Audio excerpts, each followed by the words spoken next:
It's chaotic. It's tense and it's relaxed. It's lonely and it's exuberant. It's poor and it's rich. It's strange and it's familiar. It's incredibly busy. This is Saigon, capital of a nation, heart and sinews of the gigantic American military command in Vietnam. ABC Scope, the wide world of people and events. This week, the Vietnam War, Part 84. This is Saigon.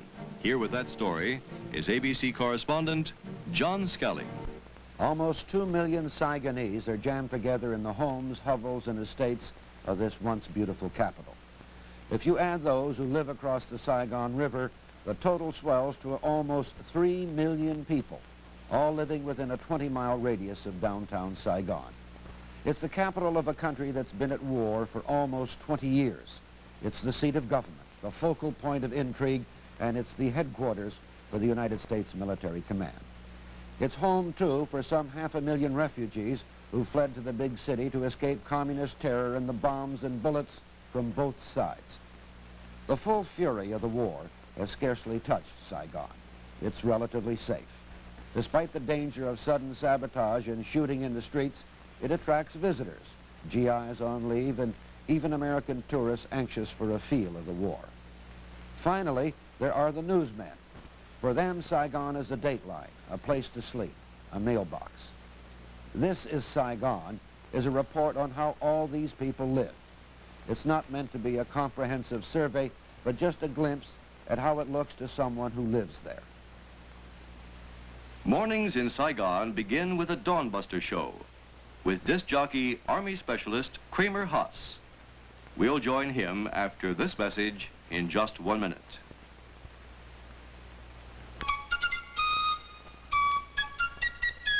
Good morning, Vietnam.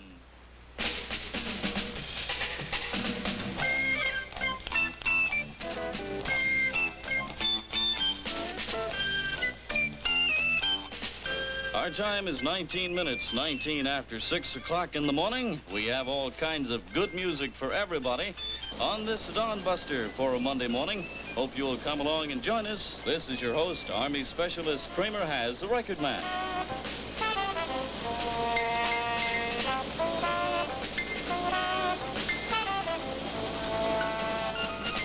Want to know a 9-letter dirty word? Inflation. Inflation is what happens when too much money starts chasing too few goods.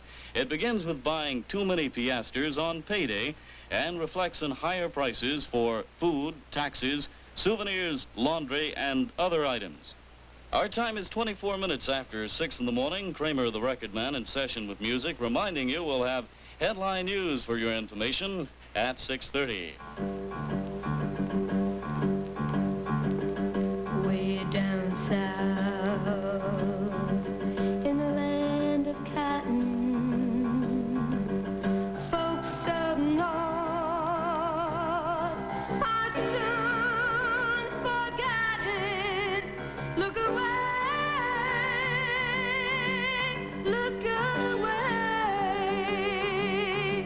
look away, Dixieland. The story of Saigon is above all a story of two cities. Refugees have created an outer ring of shanty towns like this. In fact, this is less an urban quarter than a piece of land curiously sheltered from the war.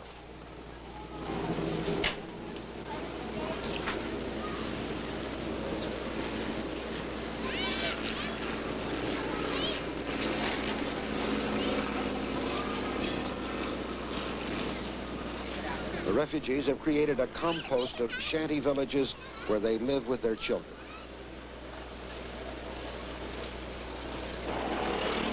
Then there is an inner ring. This is the old French business section, nowadays headquarters for the very visible American presence in Vietnam.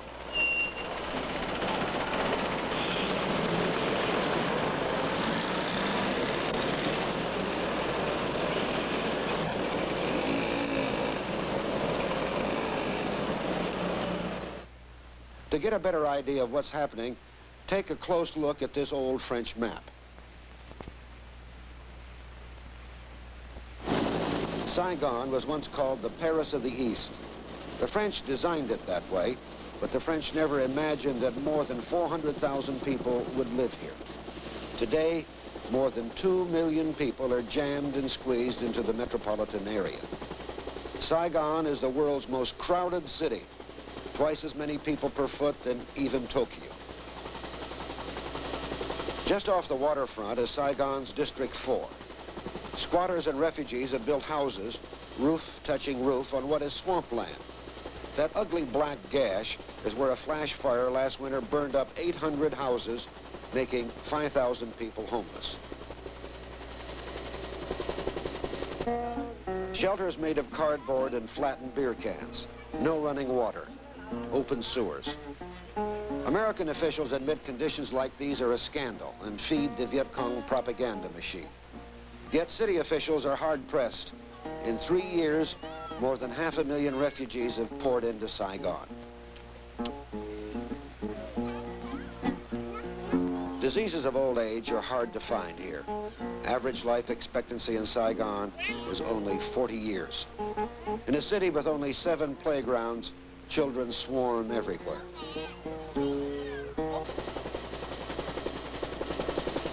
Yet there is a Saigon of the postcards, the one the French always remember with nostalgia. Nowadays, this is the American inner ring, a pie-shaped wedge of some of the world's most expensive real estate. A villa under a tamarind tree in this location can cost up to $2,000 a month.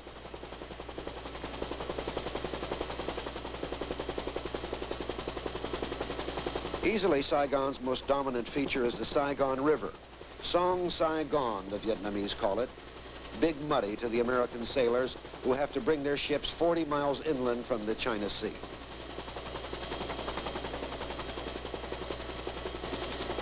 The helicopter drifts over the German hospital ship Helgoland. This is Trudeau Street, the street French legionnaires once called Rue Catinat, after the name of the troop ship that brought them to Indochina. This is the very heart of Saigon.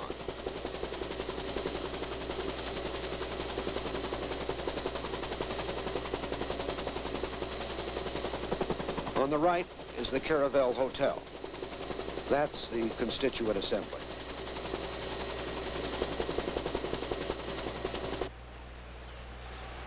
One of the few quiet parts of the city is the Saigon Zoo. Here in the park are giant banyan trees. Buddhists believe that spirits live in such places. In one of the banyan trees, an old lady has established a shrine. It's supposed to bring good luck to all who pray here. Win Thi Han from Hanoi is 22 years old. She's known to her American friends as Candy. Her father, a civil servant, earns 5,000 piastres a month, about $65. Candy earns 14 times as much as her father and twice as much as Premier Key. She's a B-girl, one of the more than 10,000 who now live and work in Saigon. Candy has just opened a bar called Whiskey A Go-Go, and she comes here to pray for good luck in her new business. Few Vietnamese go to Candy's bar, but that's all right with Candy. She prefers Americans. If I meet the American woman, I would speak with them. I would tell them about, if they, for sure they would, some of them they would ask me about, what do you think about American men? I would tell them about it. And I would like them very much, because American men, there's some, there's the 80-90%, they're very kind people. They're very nice, very gentlemen. But I don't try to be as smart, but I try to be mine, because be mine as the woman I'm talking with. See a woman, I'm a woman too, so we both understand. So I know for sure she don't get mad the way I'm talk. That even she have a husband come to Vietnam, she would don't lose a husband, because all the husbands go back with their family. and white, everything like no matter how much good time they have, they always come back with family.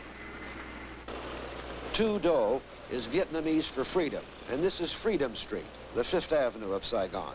GIs will spend $250 million in Vietnam this year, and a good deal of this spending will be done in Saigon. Papillon is French for butterfly. The astute owner has translated it for the new customers. With more bars than Chicago, competition for the GI dollar is lively.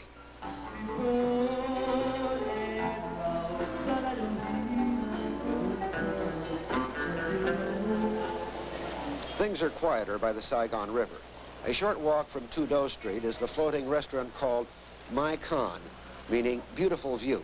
2 years ago, a Claymore mine planted on the gangplank killed and wounded more than 100 Americans. Today, Americans rarely eat there. It's a tourist attraction. And Denise Schreiner from Denver, Colorado, is a tourist.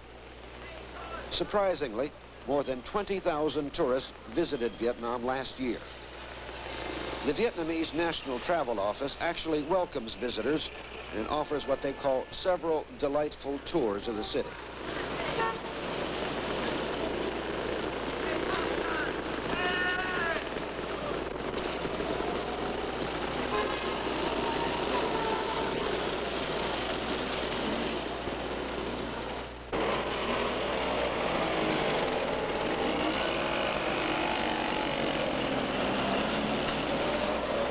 If you're a tourist, taking a Saigon bus is not recommended. There are only 70 of them for the 2 million Saigonese.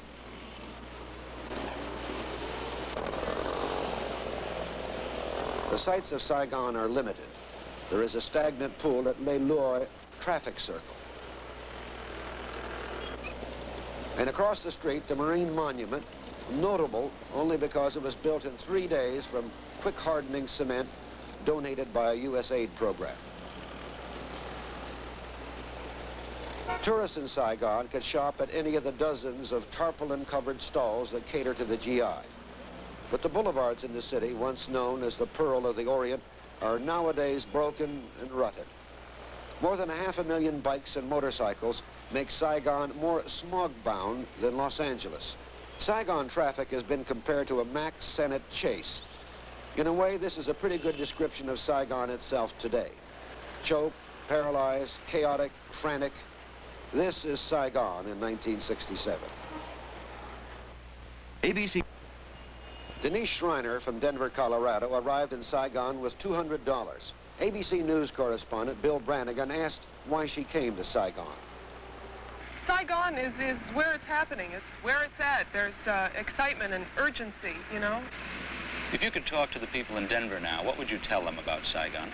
To come and see for yourself.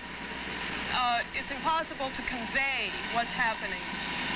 I don't know myself, but the pictures that you see at home on the TV screen, the reports that you read in the newspaper, the things that you hear on the radio, they're not real. They're not happening. The Vietnamese seem to be more or less afraid of the United States government.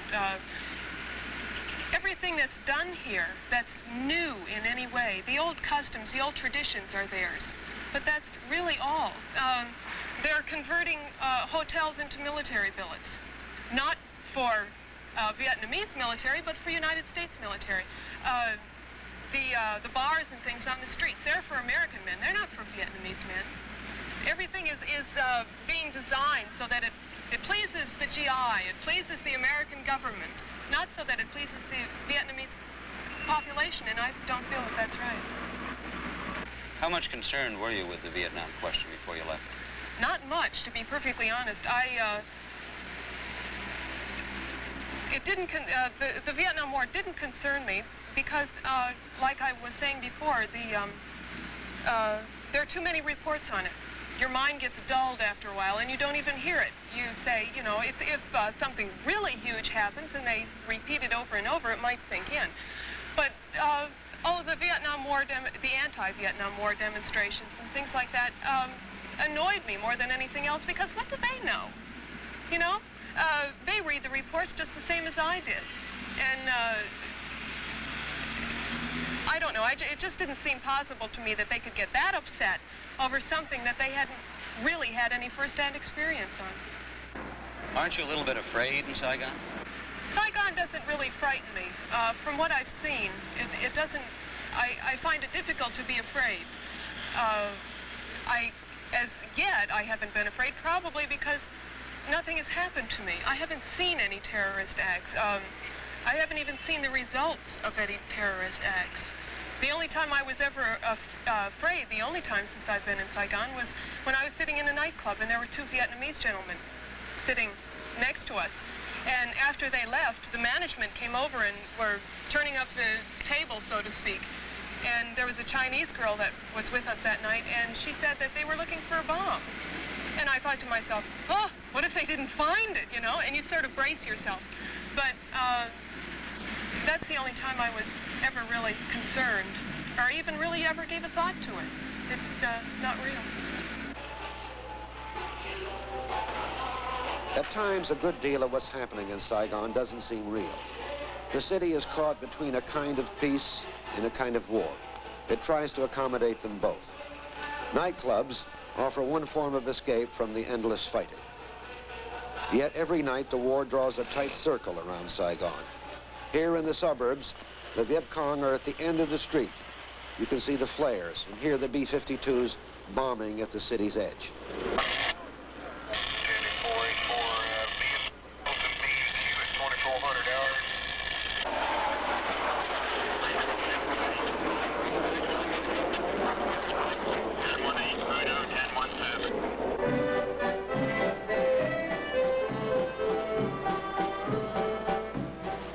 But Saigon has lived through 22 years of war, revolution, and coups.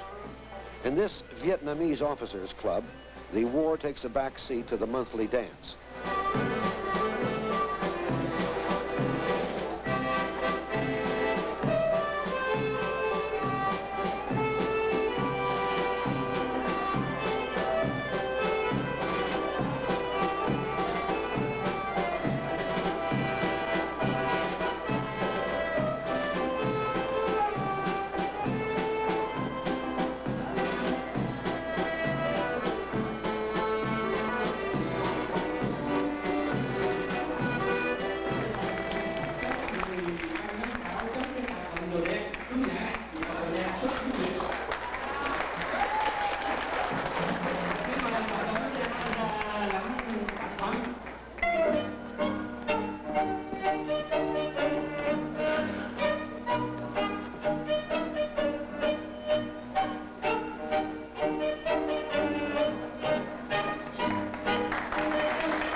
Two platoons of troops of the initial contact with the Communist Company and the GIs were reinforced.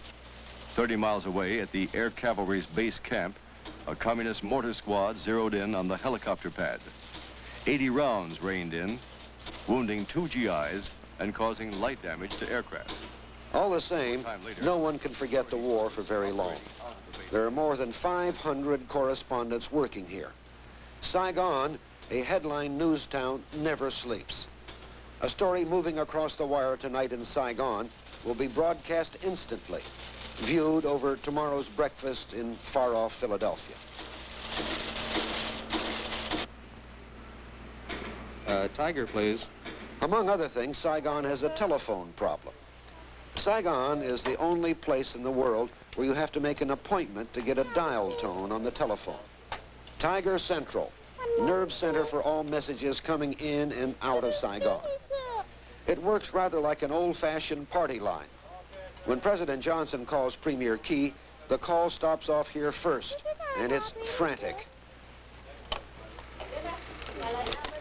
Could you give me Saigon LD, please? I'm so sorry, I'm in line business, sir. Repeat, I can't read you. Saigon LD Long Bend, please. I'm so sorry, I'm in business, sir. Yes, sir. Tiger, sir. Working. Vietnam's most famous voice, Miss Phi Hien. To everyone in Saigon, she's known as Squeaky. GIs, nostalgic for Vietnam, have been known to call from California just to hear her voice. This is push for operator, sir. Yes. The previous highest month was in February of this year, with 2,917. The breakdown of the figures for the week... Some people call it the longest running floor show in Saigon.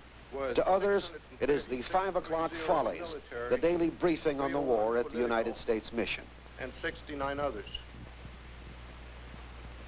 Breakdown by region... A dense cloud of smog. The statistics and numbers are droned out by the official spokesman. And, like the smog, the facts drift and settle on the Saigon press corps. This brings the total from January 1 through April 1 to 10,746. This compares with 5,521 during last year. Bob Erlandson, Vietnam correspondent for the Baltimore Sun, is working late on a story. He's spent a week with the hill people of central Vietnam, the Montagnard. Notice the bracelets, a gift from the tribesmen. The Communists are desperate for a mountain victory, declared Lieutenant General Vin Loc, Corps Commander, because they have been losing steadily in the highlands since 1965 and need to make a big noise. The enemy's 1965 Highlands campaign opened with an attack on an outpost at Play Me and ended in their disastrous defeat in the Adrang Valley.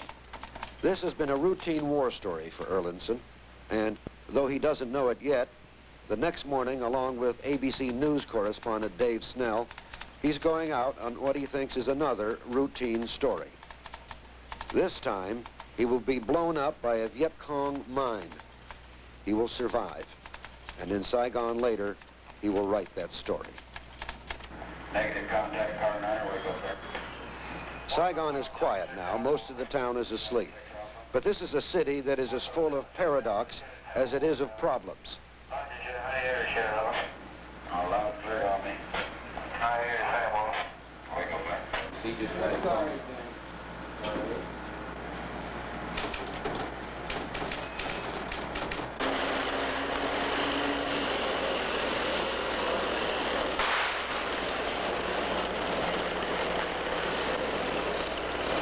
For the military police, these are the dangerous hours, the favorite time for Viet Cong attacks. Tense, troubled, at times joyful, at times dangerous, overcrowded, a city between peace and war. This is Saigon. Unless all the signs are wrong, we're going to hear a lot more about Saigon in the coming year. For the time being, public attention is on the countryside. That's where the fighting is going on. But it's worth remembering that 1 in 5 South Vietnamese live in Saigon, and 1 in 3 live in or near the cities totally controlled by the government. The plight of the cities is now worrying American planners. To relieve the congestion, to make Saigon a better home for the Vietnamese, for example, this summer, the more than 25,000 American troops will be moved out to a new headquarters some 20 miles away. This will give the Saigonese a tiny bit more room to breathe. Even more importantly, it will help ease the deluge of GI dollars that contribute to the inflation in the city. But everyone knows it's just a start.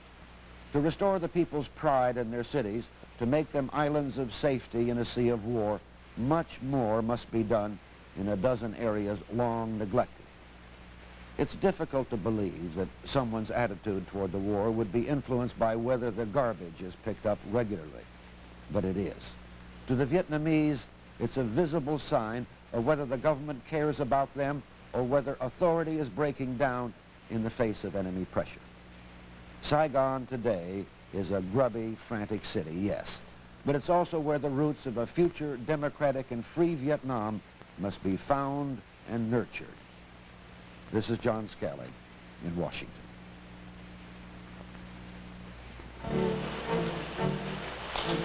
Join us next week over most of these ABC stations when ABC Scope presents new insights into the Vietnam War on the battlefields, on the diplomatic front, and at home.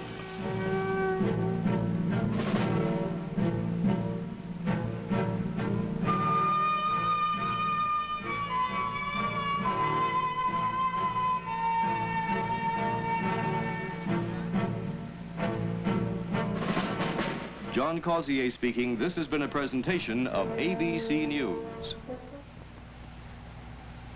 When a